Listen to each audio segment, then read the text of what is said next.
आपल्या गावचे सुपुत्र दिनकरराव शिंदे यांचे नातू हिरंब शिंदे यांनी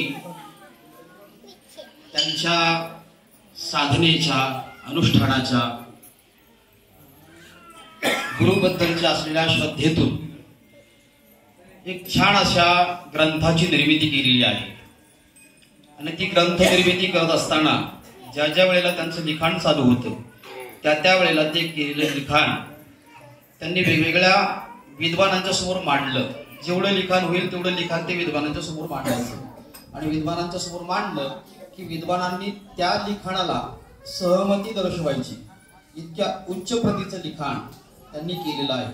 आणि मग असंच एका विद्वत प्रचुर महात्म्याकडे ते गेले असताना त्यांनी ते लिखाण दाखवलं। त्यावेळेला त्या महात्म्याने त्यांना सूचना केली की तुम्ही हे नुसतं लिहून ठेवू नका, तर याचा ग्रंथ म्हणून एक संग्रह करा आणि तो प्रकाशित करा। अशा प्रकारची त्यांना आज्ञावजा आशीर्वादच मिळाला। बरोबर बोलतो ना मी? आज्ञावजा आशीर्वाद मिळाला आणि तो आशीर्वाद सप्रमाण मानून त्यांनी या ठिकाणी त्यांच्या त्या अनुष्ठानाचं फल आपण पाहिलं तर छान प्रकारचा ग्रंथ समोर आला। त्या ग्रंथाचं नाव आहे ज्ञानमंजरी। काय ग्रंथाचं नाव आहे आता या ठिकाणी प्रकाशन केल्यानंतर आपल्याला पाहायला भेटणार आहे। हे आपल्या रिहे गावचं सर्वात मोठं भूषण आहे, सर्वात मोठं आपल्याला अंतःकरणामध्ये ज्याचा आपण अहंकार धारण करावा अशी एक वस्तू आपल्या समोर आपल्याच गावच्या एका सुपुत्राने दिलेली आहे। म्हणून पुन्हा एकदा त्यांच्यासाठी जोरात टाळ्या वाजवा। आणि हा जो ग्रंथ लिहिलाय तो ग्रंथ परिपूर्ण पद्धतीने ज्ञानोबारायांच्या भोवती बसूनच त्यांनी तो लिहिलेला आहे। ज्ञानोबाराय डोळ्यासमोर ठेवूनच या ग्रंथाला त्यांनी सगळी जी न्याय प्रक्रिया आहे ती दिलेली आहे। याच्यामध्ये 2-4 गोष्टी आहेत। ज्ञानोबारायांची आरती केलेली आहे, ज्ञानोबारायांची 108 नामावली लिहिलेली आहे आणि मंजरी म्हणजे मंजुळा असं त्यांनी अर्थ केलेला आहे। फार महत्वाचा आहे आपल्या जीवनासाठी हा ग्रंथ, अत्यंत महत्वाचा आहे। प्रकाशन झाल्यानंतर हा ग्रंथ त्यांच्याकडून जिथे उपलब्ध असेल त्या ठिकाणावरून आपण तो घ्या आणि आपल्या जीवनामध्ये या ग्रंथाचं आपण अध्ययन करा। अध्ययन केल्यानंतर त्या ग्रंथामध्ये नेमकं काय आहे हे आपल्याला समजेल आणि आपल्या गावातला एक व्यक्ती संसार प्रपंच करून असा जर ग्रंथ लिहित असेल तर त्या संसार प्रपंचावरची आसक्ती सोडून तो ईश्वराच्या आसक्तीमध्ये आहे अशा प्रकारचा त्याचा अर्थ आहे। कारण ईश्वर आसक्त राहणं ही सर्वात महत्वाची गोष्ट आहे। महाराजांनी संपूर्ण कीर्तनामध्ये आपल्याला तेच सांगितलं, वेगळं काही सांगितलं नाही। संसारापासून अनासक्त व्हा आणि ईश्वराकडे आसक्त व्हा, एवढं अख्खं कीर्तन महाराजांनी त्याच्यावरती केलेलं आहे। तीच गोष्ट या ग्रंथामध्ये अगदी व्यवस्थितरित्या एकदम साध्या सोप्या भाषेमध्ये आदरणीय हिरंब महाराज यांनी मांडलेली आहे। तो ग्रंथ अतिशय वंदनीय आहे। त्या वंदनीय ग्रंथाचं प्रकाशन या ठिकाणी आता 1-2-5 मिनिटांमध्ये होणार आहे। तत्पूर्वी या ठिकाणी स्वतः जे लेखक आहेत ते लेखक 1-2 मिनिटं बोलतील, त्यांचं मनोगत व्यक्त करतील, ते आपण ऐकायचे आणि शेवटच्या मान्यवरांचा सन्मान होईपर्यंत कोणीही या ठिकाणावर उठायचं हे फक्त ध्यान चरणी सद्गुरु ज्ञानोबराय, जगद्गुरु तुकाराम महाराज, गुरुवर्य गोविंद महाराज केंद्रे, गुरुवर्य सगळे इथे उपस्थित सर्वांच्या चरणी मस्तक। हा जो ग्रंथ लिहिलं गेला किंवा याचं लिखाण झालं त्याची सुरुवात मला वाटतं याच मंदिरापासून झाली असं म्हणायला हरकत नाही। कारण ज्ञानेश्वरी मला जी पहिल्यांदा हातात आली ती या मंदिरामध्ये ज्ञानेश्वरी पारायणाच्या निमित्तानं, आणि त्यावेळेला माझं वय होतं वर्ष 8। ज्ञानेश्वरी वाचायची कळत नव्हतं, माईकवर काय चाललंय लक्षात येत नव्हतं, परंतु मला एकदा अगदी आठवतंय आमची वत्सला काकी तिच्या शेजारी मी बसलेलो होतो, तिन्ही पान उलटलं की पान उलटायचं। फक्त एक होतं की आजोबांचा धाक होता, जागेवरच उठायचं नाही।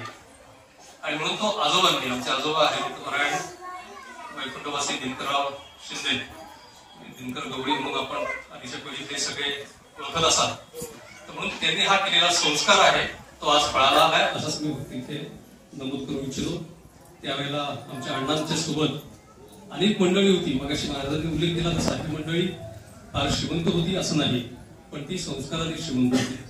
त्यामध्ये अगदी आमच्या अण्णांचे चुलते दिनबा मास्तर असतील, आमचे युगप्पा असतील, आमचे दामोबाप्पा असतील, वर्षावाड्यातले यशवंत तात्या असतील, आमच्या साईनाथ काकाचं घर असेल, सगळं अक्का असतील, खालच्या वाड्यात मधल्या वाड्यात गेलं तर आमचे रघुनाथ भाऊ असतील, मुकादम ताई असतील, ही सगळी मंडळी त्यावेळेला गोविंद महाराज केंद्रे यांच्या मार्गदर्शनाखाली, आणि या सगळ्यांचं त्यांची सेवा करायची संधी मला त्या लहान वयामध्ये मिळाली. ते माझं भाग्य समजतो आणि त्याच्यामुळेच हा ग्रंथ लिहिला गेला.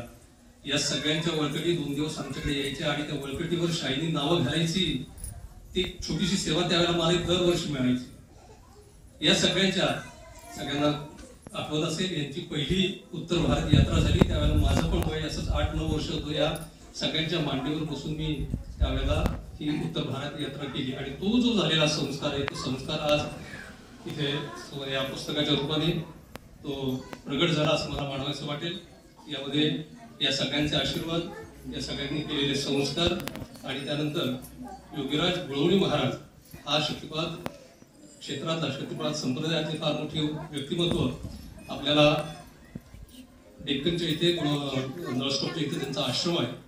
मौलींनी 5व्या अध्यायाच्या सुरुवात शेवटी आणि 6व्या अध्याय जो शक्तिपात मार्ग दाखवला त्याचा प्रत्यक्ष अनुभव देणारं ते स्थान आणि त्यांच्या त्या परंपरेतून भागवताचार्य श्री शरद भाऊ जोशी महाराज यांच्याकडून मला शक्तिपाताची दीक्षा मिळाली. आणि हा जो संस्कार होता, या संस्काराला पालवी फुटली, तो अंकुरित झाला आणि तो आज आता शास्त्री महाराजांनी सांगितल्याप्रमाणे त्यांच्याच आज्ञेने हा ग्रंथ प्रकाशित झाला. आणि म्हणून इथे आनंद वाटतोय, कारण का माझी सुरुवात इथून झालेली होती आणि त्या ग्रंथाचं प्रकाशन आज इथे होतंय. या ग्रंथाचं प्रकाशन मगाशी शास्त्री महाराजांनी सांगितल्याप्रमाणे आळंदीला हरिभक्त पारायण भास्कर महाराज पवार असतील, आता गादीवर असलेले हरिभक्त पारायण विष्णू महाराज केंद्रे असतील, त्यानंतर देहूला विश्वस्त जे आहे हरिभक्त पारायण माणिक महाराज मोरे, यांच्या सर्वांच्या हस्ते तो तिथे त्या ठिकाणी संतांच्या चरणी हा ग्रंथ समर्पित झाला.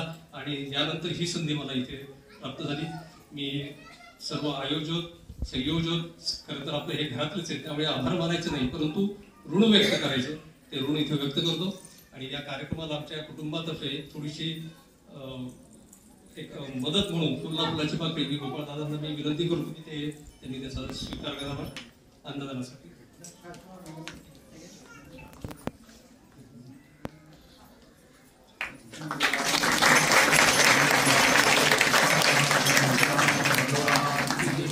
आणि या ग्रंथ प्रत्येकाने घ्यावा. आता शास्त्री महाराजांनी सांगितलं तसं अगदी माझ्या मनातल्या त्या भावना आहेत, त्या भावना आपल्यापर्यंत पोहोचतील असा निश्चित विश्वास वाटतो. आणि पुढच्या कार्यक्रमाला वेळ होतोय त्यामुळे आपल्याला काला आहे परत, त्यामुळे इथे विराम घेतो. रामकृष्ण. स्वतःचं मनोगत त्यांनी व्यक्त केलेलं आहे. आणि सर्वात महत्वाची गोष्ट, ज्या वेळेला ते बोलले त्यावेळेला सुरुवात माझी ज्या ठिकाणी झाली, माझा जन्म ज्या ठिकाणी झाला त्या ठिकाणची जी माती आहे ती अत्यंत पवित्र आहे. आणि अशा पवित्र मातीमध्ये या ग्रंथाचं प्रकाशन का करू नये ही भूमिका त्यांची आहे. म्हणजे मी मातीला कधीही विसरणार नाही, हे अंतःकरण त्यांचं. आणि एवढ्या व्यापक अंतःकरणाची व्यक्ती आपल्या गावात जर जन्माला येत असेल तर आपल्या गावाला त्याचा फार मोठा स्वाभिमान असला पाहिजे. म्हणून त्यांच्यासाठी पुन्हा एकदा जोरात टाळ्या वाजवा. गणपती बाप्पा पांडुरंग परमात्मा, भगवान परमात्मा, आपल्या गावचं ग्रामदैवत श्री भैरवनाथ भगवान परमात्मा, गावदेवी आई कुंजाई माता आणि ज्ञानोबराय, तुकोबराय आदी करून सर्व संतांचे प्रचंड जे विद्वत, प्रचुर आणि मोक्षदायक, कल्याणकारक असे जे आशीर्वादाचा निरोप आहे तो त्यांच्यापर्यंत पोहोचवतो. पण या ग्रंथाचं लिखाण झाल्यानंतर मी त्यांना अशी विनंती करेन, या ग्रंथाचं लिखाण झाल्यानंतर आपली लेखणी थांबवू नका, आपली लेखणी अशीच पुढे चालू ठेवा आणि आपल्या हातातून वेगवेगळ्या प्रकारच्या ग्रंथाचं अशा प्रकारचं उदय होवो ही अशा प्रकारची कामना व्यक्त करतो. आणि या ठिकाणी जे उभे राहिलेले मान्यवर आहेत त्या सर्व मान्यवरांना विनंती करतो की आपल्या हातात जो ग्रंथ दिलेला आहे तो ग्रंथ सर्वांनी त्या बॉक्स मधून बाहेर काढा आणि समोर असं सर्वांच्या दाखवा. त्याचं प्रकाशन आपण आता या ठिकाणी होतंय. सर्वांनी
महत्वाचा कार्यक्रम या ठिकाणी आहे.